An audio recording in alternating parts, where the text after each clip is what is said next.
الرحیم السلام علیکم۔ آج ہم بات کریں گے دو اہم کیسز کے حوالے سے سپریم کورٹ آف پاکستان میں۔ ایک تو جو مجاز اتھارٹی ہے، ہم اکثر دیکھتے ہیں جب بھی کوئی آفیشیل پیپرز ہوتے ہیں ہم اس میں ایک لفظ دیکھتے ہیں اور وہ آتھورائز پرسن کہا جاتا ہے یا مجاز اتھارٹی کہا جا سکتا ہے، تو اس کے حوالے سے اس کی ڈیفینیشن کی ہے سپریم کورٹ آف پاکستان نے۔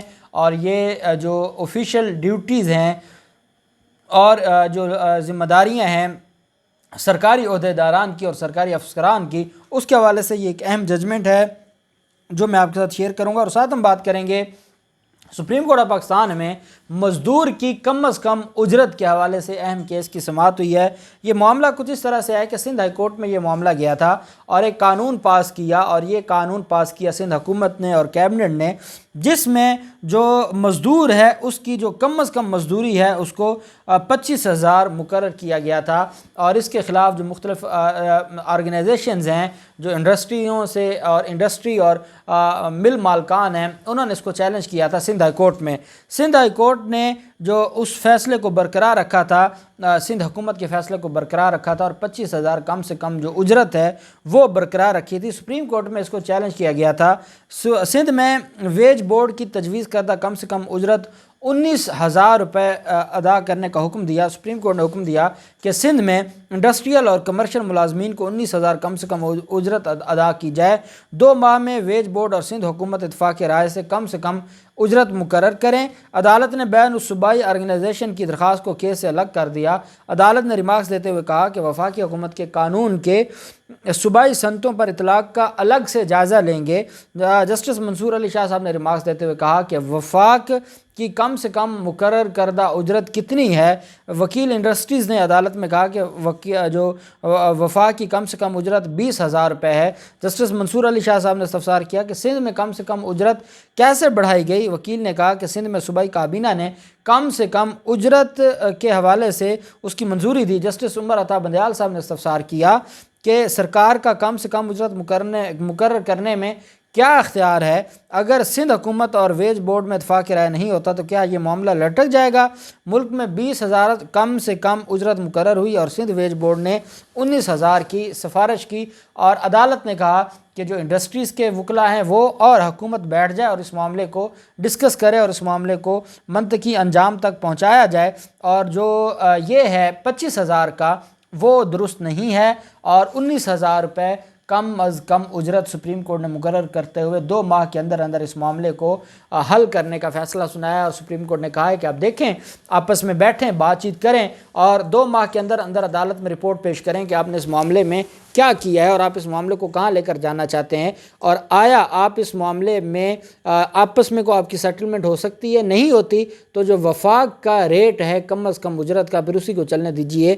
تو اب یہ معاملہ چلا گیا ہے دوبارہ سندھ حکومت کے پاس اور جو انڈسٹریز کارپوریشن ہے ان کی طرف سے، اور وہ خود اس معاملے کو دیکھیں گے۔ دوسری طرف قاضی فاضل صاحب نے، ان کی سربراہی میں یہ 2 رکنی بینچ تھا جنہوں نے اہم کیس پر سماعت کی۔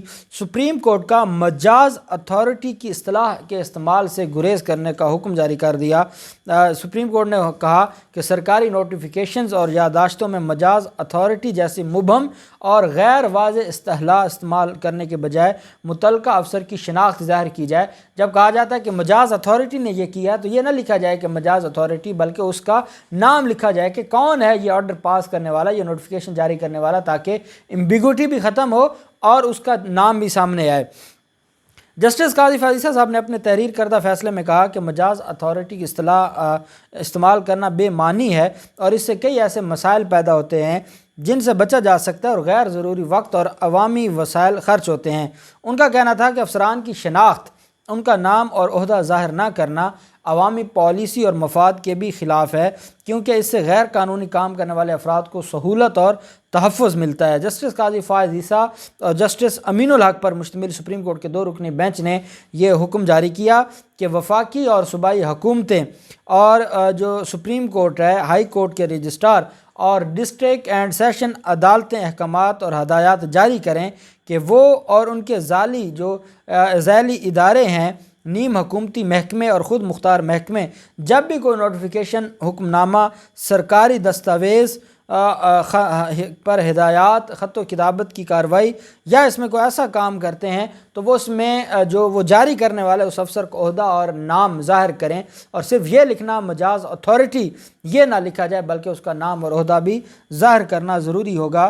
فیصلے میں وضاحت کی گئی کہ یہ حکم یقینی بنائے گا کہ نوٹیفیکیشن قانونی طور پر اجازت یافتہ افسر نے جاری کیا تھا اور اس طرح وہ افسر جواب دہ بھی ہوگا۔ فیصلے میں یہ بھی کہا گیا کہ ہمیں یقین ہے کہ مجاز اتھارٹی کا عہدہ اور نام ظاہر کیے بغیر صرف مجاز اتھارٹی جیسی مضحکہ خیز اور مبہم اصطلاح کے استعمال کو روکنے کی ضرورت ہے۔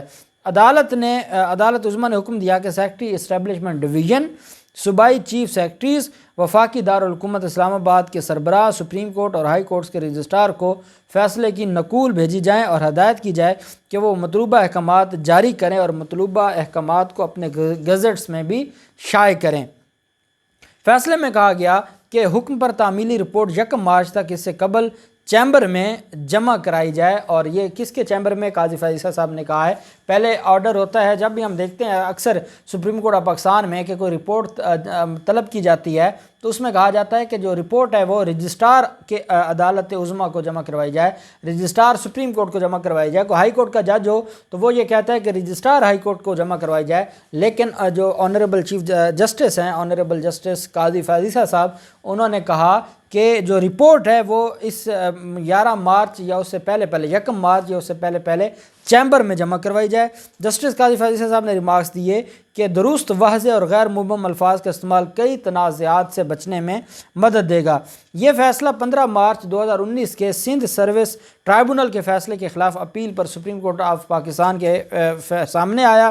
سپریم کورٹ میں اپنے فیصلے کی وضاحت کرتے ہوئے کہا کہ آئین جب کسی شخص کو کوئی اختیار دیتا ہے تو یہ اس شخص کی پوزیشن یا عہدہ بھی بتاتا ہے، مثال کے طور پر جیسے صدر، وزیر اعظم، چیف جسٹس یا گورنر، اور ایسا ہی وفاقی اور صوبائی قوانین اور حکومتوں کے طریقہ کار کے قوانین کے حوالے سے بتایا گیا ہے۔ فیصلے میں کہا گیا کہ متعلقہ شخص کا عہدہ اور نام بتائے بغیر صرف مجاز اتھارٹی کہنا بالکل بے معنی ہے، شناخت ظاہر نہ کرنا ابہام پیدا کرتا ہے اور غیر قانونی کام کرنے میں سہولت دیتا ہے۔ اس حد تک سپریم کورٹ آف پاکستان کا جو فیصلہ ہے وہ بڑا ہی کارآمد ہے۔ اس کی وجہ یہ ہے کہ ہم آئے روز دیکھتے ہیں کہ جو کوئی بھی گورنمنٹ کا بیوروکریسی نے تو یہ عادت ہی بنا لی ہے کہ انہوں نے جو بھی آرڈر جاری کرنا مجاز اتھارٹی کے نام سے جاری کیا جاتا ہے۔ اب مجاز اتھارٹی کی کوئی ڈیفینیشن نہیں ہے کہ مجاز اتھارٹی میں کون شامل تھا اور اس کا ڈیزگنیشن کیا تھا، اس کا نام کیا تھا، کیونکہ کل اگر اس نوٹیفیکیشن کی وجہ سے یا اس لیٹر کی وجہ سے کوئی نقصان ہوتا ہے اور حکومت کو کوئی پریشانی اٹھانا پڑتی ہے، ایٹ لیسٹ پتہ تو ہو کہ یہ نوٹیفیکیشن جاری کرنے والا صاحب ہے کون، اور صاحب کا پتہ ہوگا تو تبھی اس کے خلاف کارروائی کی جائے گی۔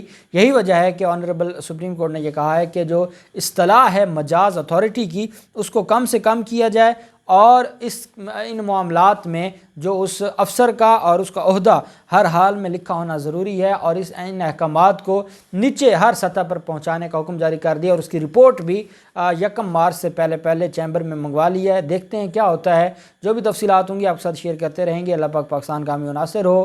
بہت شکریہ۔ اللہ حافظ۔ پاکستان زندہ باد۔